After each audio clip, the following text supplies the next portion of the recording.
আকবার বলে নামাজে দাঁড়াইয়া আল্লাহুম্মা ইন্নী যালামতু নাফসি যুলমান কাসীরা এই পড়াটা পড়বে, আল্লাহর কাছে ক্ষমা চাবে। এইভাবে ঈমানদার যখন আল্লাহর কাছে ক্ষমা চায়, আল্লাহ রাব্বুল আলামিন বলেন, বান্দা আমাকে খুশি করবার জন্য তুই যে ফজরে হাজির হইলে, আমাকে খুশি করবার জন্য জোহরে হাজির হইলে, আমাকে খুশি করবার জন্য আসরে হাজির হইলে, আমাকে খুশি করার জন্য মাগরিব আসলে, আমাকে খুশি করবার জন্য ফজরে আসলে, এশায় আসলে, আমি আল্লাহ রাব্বুল আলামিন তোকে ঈমানদার বলে ঘোষণা করলাম, তোর জিন্দেগীর গুনাহগুলো ক্ষমা করে দিলাম। আব্দুল্লাহ ইবনে মাসউদ রাদিয়াল্লাহু তাআলা আনহু বলেন, পাপিষ্ঠ কারা আর ঈমানদার কারা? পাপিষ্ঠদের ব্যাপারেও বলছেন, ঈমানদারদের ব্যাপারেও বলছেন। পাপিষ্ঠদের ব্যাপারে বলছেন, পাপিষ্ঠ হলো ওই সমস্ত বান্দা বান্দিরা যারা নিজেদের অন্যায়গুলোকে, নিজেদের গুনাহগুলোকে ভালো করে বোঝেন। পাপিষ্ঠ কারা? আব্দুল্লাহ ইবনে মাসউদ রাদিয়াল্লাহু তাআলা আনহু বলেন, যারা নিজেদের গুনাহগুলোকে এমন মনে করে, মনে হয় যে একটা মাছি নাকের ডগায় বসছে আর উইটা গেছে। কত ক্ষতি হয়েছে বলেন? আপনার হাতে অথবা পায়ে অথবা নাকের ডগায় অথবা মাথায় একটা মাছি বসছে আর উইটা গেছে, আপনার কত ক্ষতি হয়েছে? ক্ষতি হয়েছে? কোন ক্ষতি যেমন ভাবে হয় নাই, ঠিক তেমনি ভাবে এটাকে যেমন ভাবে ক্ষতি মনে করা হয় না, আর পাপিষ্ঠরা তাদের গুনাহগুলোকেও তারা কোনো ক্ষতি মনে করে, কোনো ক্ষতি মনে করে না। মনে করে আরে দুনিয়া সব কিছু ঠিক রাখতে গিয়ে আল্লাহর ইবাদত কি সব সম্ভব? দুনিয়ার চাকরি সব ঠিক রাখতে গিয়া 5 ওয়াক্ত নামাজ কি সম্ভব? দুনিয়ার কাজকর্ম ঠিক রাখতে গিয়া 5 ওয়াক্ত দৌড়ায়া মসজিদে যাওয়া কি সম্ভব? দুনিয়ার ব্যবসা ঠিক রাখতে গিয়া আল্লাহর ঘরে আল্লাহর ডাকে সাড়া দেওয়া দৈনিক 5 বার আয় সর্বনা সম্ভব? দোকানদারি ঠিক রাখতে গিয়া মসজিদে দৈনিক 5 বার দৌড়াদৌড়ি করবো না, ব্যবসা করবো, এটা কি সম্ভব? আল্লাহ কোরআনে বলেন, হ্যাঁ সম্ভব। লা ইউকাল্লিফুল্লাহু নাফসান ইল্লা উসআহা লাহা মা কাসাবাত। আল্লাহ তাআলা বলেন যে এমন কোন জিনিস আমি মানুষের উপরে চাপায়া দেই নাই যেটা মানুষের দ্বারা সম্ভব না। কার কথা বলেন? রাসূলুল্লাহ বলেন কার কথা? তাহলে আমরা মনে করতেছি অসম্ভব, আল্লাহ বলেন সম্ভব। কার কথা ঠিক হবে? আল্লাহর কথা ঠিক হবে। আমরা মনে করি অসম্ভব, আল্লাহ বলেন সম্ভব। তাহলে বলুন, দুনিয়ার চাকরি ঠিক রাইখা, দুনিয়ার দোকানদারি ঠিক রাইখা, দুনিয়ার কৃষিকাজ ঠিক রাইখা, দুনিয়ার ব্যবসা ঠিক রাইখা, দুনিয়ার সব কাজ ঠিক রাইখা আল্লাহর ঘরে সাড়া দেওয়া সম্ভব না অসম্ভব? শুধু লাগবে চেষ্টা। কি লাগবে বলেন? চেষ্টা। চেষ্টাই দুর্বলতা, এই জন্যই অসম্ভব। কি বলেন? চেষ্টাই দুর্বলতা, এই জন্যই অসম্ভব। অনেক মানুষ এমন আছে যারা তারা 1 মাস 1.5 মাস 2 মাস লাগাতার নামাজ পড়ে। কি বলেন? আছে। আবার হঠাৎ করে নামাজ ছাইরা কি যে করে আল্লাহ জানে। বলেন তো দেখি, একবার যে নামাজ পড়ছে কতটুকু চেষ্টা ছিল? চেষ্টা ছাড়া হয়েছে? চেষ্টা করছে, এই জন্য 1 মাস আসতে পারছে। এরপরে আস্তে আস্তে চেষ্টা ছাইরা দিছে আর আশাও বন্ধ হয়ে গেছে। চেষ্টা করেন, সব সম্ভব। এজন্য ভাইরা আব্দুল্লাহ ইবনে মাসউদ রাদিয়াল্লাহু তাআলা আনহু বলেন, পাপিষ্ঠ হলো তারা যাদের নামাজকে অবহেলা কইরা নামাজ ছাইরা দিলেও এটাকে গুনাহ মনে করে না। নবীর সুন্নাত দাড়ি কাইতে ফালায়া শাস্তে শাস্তে চামড়া ফালায়া দিলেও এটাকে গুনাহ মনে করে না। নবীর সুন্নাত ছাইরা দিলেও গুনাহ মনে করে না। এরপরে অন্যায় অপরাধ যা আছে সব করবে, কিন্তু গুনাহ মনে করবে না। মনে করবে একটা মাছি বসছে আর বিদায় হয়ে গেছে, কোনো ক্ষতি হয় নাই, আমারও কোনো ক্ষতি হবে না। এরা হলো পাপিষ্ঠ। এদের ব্যাপারে আল্লাহ বলছেন, এরা হলো চিরস্থায়ী জাহান্নামী। চিরস্থায়ী জাহান্নামে, না জান্নাতের কোনো গন্ধ পাবে, ঘ্রাণ পাবে, কিচ্ছু পাবে না। ইমানদার কারা? ভাইরা আমার লক্ষ্য করে দেখেন, আব্দুল্লাহ ইবনে মাসউদ রাদিয়াল্লাহু তাআলা আনহু বলেন, ইমানদার হলো ওই সমস্ত বান্দা বান্দিরা যারা নিজেদের গুনাহগুলোকে এমন মনে করে একটা মানুষ একটা পর্বতের নিচে বৈশা রয়েছে, আর সে ভাবতেছে এত বিশাল উঁচু একটা পর্বত, ওই পর্বতটা আমার শরীরের মধ্যে ধসে পড়বে, আমাকে ধ্বংস করে ফেলবে। বিশাল উঁচু মানের পর্বত হয়, পাহাড়ের চাইতে আরো অনেক উঁচু পর্বত হয়, ওই পর্বতটা আমার শরীরের মধ্যে পড়বে আর আমি ধ্বংস হয়ে যাব। সে পেরেশানিতে থাকে, কখন জানি আমার উপরে আল্লাহর গজব ওই পর্বতটা পইরা আমাকে শেষ করে দিবে।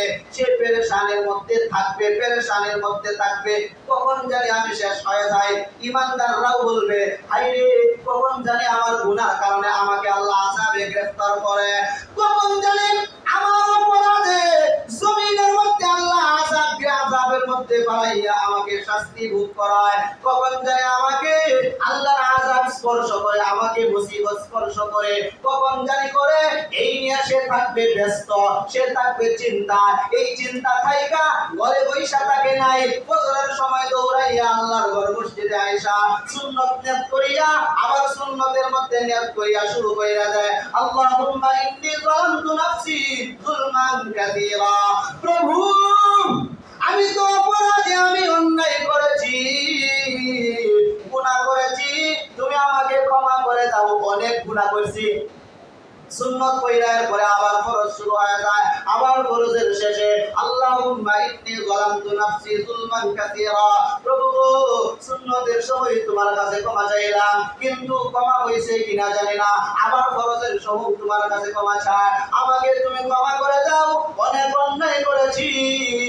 এরপরেও তার শান্তি হয় নাই। আবার জোহরের সময় যখন হাজিরা হয়ে গেল, ওই বান্দাটা জোহরের নামাজের মধ্যে হাজির হইয়া আবার সুন্নতের সময় আল্লাহুম্মা ইন্নী যালামতু নাফসি যুলমান কাসীরা, আল্লাহ তুমি আমাকে ক্ষমা করে দাও, অনেক গুনাহ করে ফেলেছি। আবার ফরজের সময় দাঁড়াইয়া আল্লাহু আকবার বলে নামাজে দাঁড়াইয়া আবার এরপরে নামাজের শেষে আল্লাহুম্মা ইন্নী যালামতু নাফসি যুলমান কাসীরা, আল্লাহ অনেক গুনাহ করেছি, অনেক অন্যায় করেছি, আমার গুনাহগুলো মাফ হইল কিনা জানি না। প্রভু দয়া করে তুমি আমাকে মাফ করে দাও। এরপর পরেও ইমানদারের আত্মা শান্তি হয় না, আবার আসরের সময় দৌড়াইয়া হাজির হয়ে যায়, আসরের নামাজের সময় দাঁড়াইয়া আল্লাহর কাছে বলেন, প্রভু গো ফজরে চাইলাম, জোহরে চাইলাম, আসরে চাইলাম, আমি তো অনেক বড় গুনাহগার, অনেক গুনাহ করেছি, নিজের নফসের উপরে অনেক গুনাহ করে ফেলেছি, নিজের আত্মার উপরে অনেক গুনাহ করেছি। আল্লাহুম্মা ইন্নী যালামতু নাফসি যুলমান কাসীরা, আল্লাহ আমাকে তুমি ক্ষমা করে দাও। আসরেও চাইলো, কিন্তু না, এখনো তাই শান্তি নাই। ইমানদারের কথা বলতেছি, ইমানদারের কথা বলতেছি। এই ইমানদার বলতেছেন, প্রভু এখন আমার কাছে মনে হয় তুমি ক্ষমা করো নাই, আবার মাগরিবের সময় দৌড়াইয়া হাজির, প্রভু এখন তোমার কাছে আসছি, তুমি আমাকে মাফ করো, আমি তো অনেক গুনাহগার, তুমি জানো আমি অনেক গুনাহ করেছি, আমাকে ক্ষমা করে দাও। মাগরিবেও চাইলো, এরপরেও ইমানদারের মন শান্তি হয়ে নাই, আবার এসারে দৌড়ায় হাজির, প্রভু সারাটা দিন তোমার ইবাদতের জন্য দৌড়াইলাম, নামাজে হাজির হইলাম, প্রত্যেকটা নামাজে হাজির হইয়া কান্না করেছি, দোয়া করেছি, তুমি আমাকে ক্ষমা করে দাও। সারাদিন শেষ এসারে হাজির হইলাম, প্রভু জানি না রাত্রিবেলা বাঁচবো কি বাঁচবো না, ঘুমাইলে ঘুম থেকে উঠতে পারবো কি পারবো না, ঘুম থেকে জাগ্রত হতে পারবো কি পারবো না। আল্লাহ এসারে হাজির হইলাম, তুমি আমাকে জিন্দেগির গুনাহগুলো ক্ষমা করে দাও, আর অন্যায় করবো না। এইভাবে ইমানদার লাগাতার একের পর এক ফজরেও হাজির হবে, জোহরেও হাজির হবে, আসরেও হাজির হবে। মসজিদে হাজির না হতে পারলেও যদি কোনো জরুরত থাকে মসজিদে আসতে পারে নাই, ওই ইমানদার ঘরের মধ্যে হলেও, রাস্তায় হলেও, যে কোনো জায়গায় হলেও আল্লাহু আকবার বলে নামাজে দাঁড়াইয়া আল্লাহুম্মা ইন্নী যালামতু নাফসি যুলমান কাসীরা, এই পড়াটা পড়বে, আল্লাহর কাছে ক্ষমা চাবে। এইভাবে ইমানদার যখন আল্লাহর কাছে ক্ষমা চায়,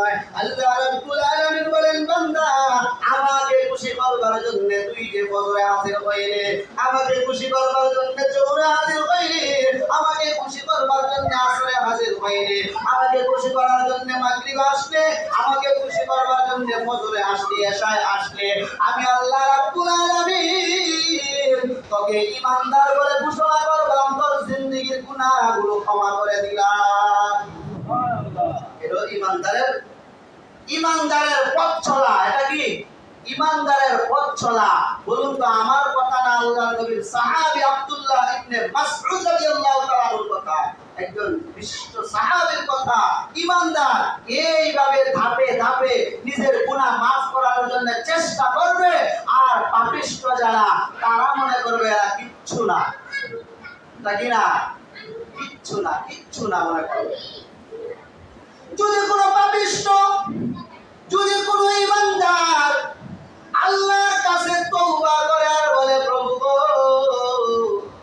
10টা বছর 20টা বছর 50 বছর কাটায়া দিলাম, আর কয়দিন বাঁচবো জানি না, এই মুহূর্তে তোমার কাছে ক্ষমা চাই, মাফ চাই প্রভু গো, এই মুহূর্তে আমাকে মাফ করে দাও, আর জিন্দেগিতে নামাজ ছাড়বই না, আর জিন্দেগিতে দাড়ির মধ্যে কুরক্লিপ লাগাইবই না, আর জিন্দেগিতে কেসি লাগাইবই না, আর জিন্দেগিতে নবীর সুন্নতের উপরে আঘাত করব না।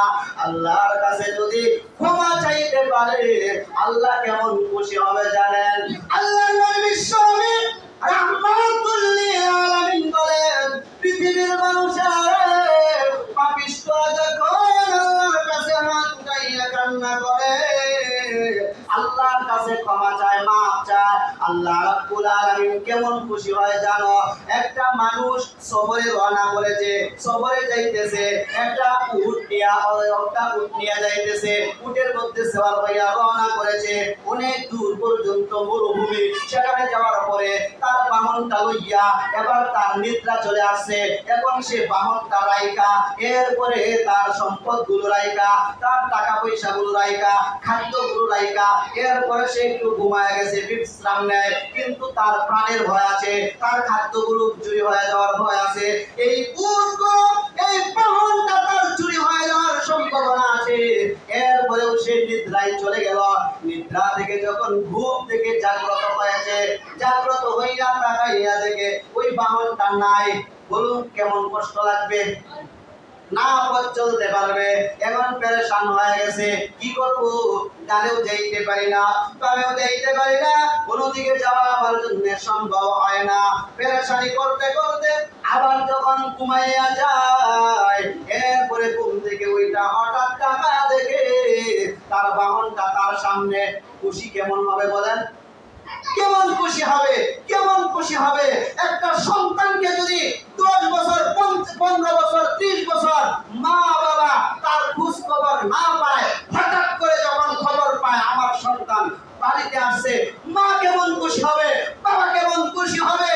এর চেয়ে বেশি খুশি হবে একজন গুনাহগার যখন আল্লাহর কাছে তওবা করে, আল্লাহর কাছে মাফ চাইবে। কি বলেন? আমরা আল্লাহর কাছে তওবা করে, আমরা আল্লাহর কাছে তওবা করে মাফ চাইয়া আল্লাহ তাআলার কাছে এই গুনাহগুলো ক্ষমা করার দরকার আছে না নাই? চেষ্টা ছাড়া না, চেষ্টা কইরা চেষ্টা করব তো ইনশাআল্লাহ, চেষ্টা করব ইনশাআল্লাহ, 100% চেষ্টা করব, আল্লাহ কবুল করবেন। চেষ্টা করবেন না, আল্লাহ কবুল করবেন না। চেষ্টা ছাড়া দুনিয়ার কিছুই হয় না, কিছুই হবে না। আপনি দোকানদারি করবেন, চেষ্টা লাগবে না?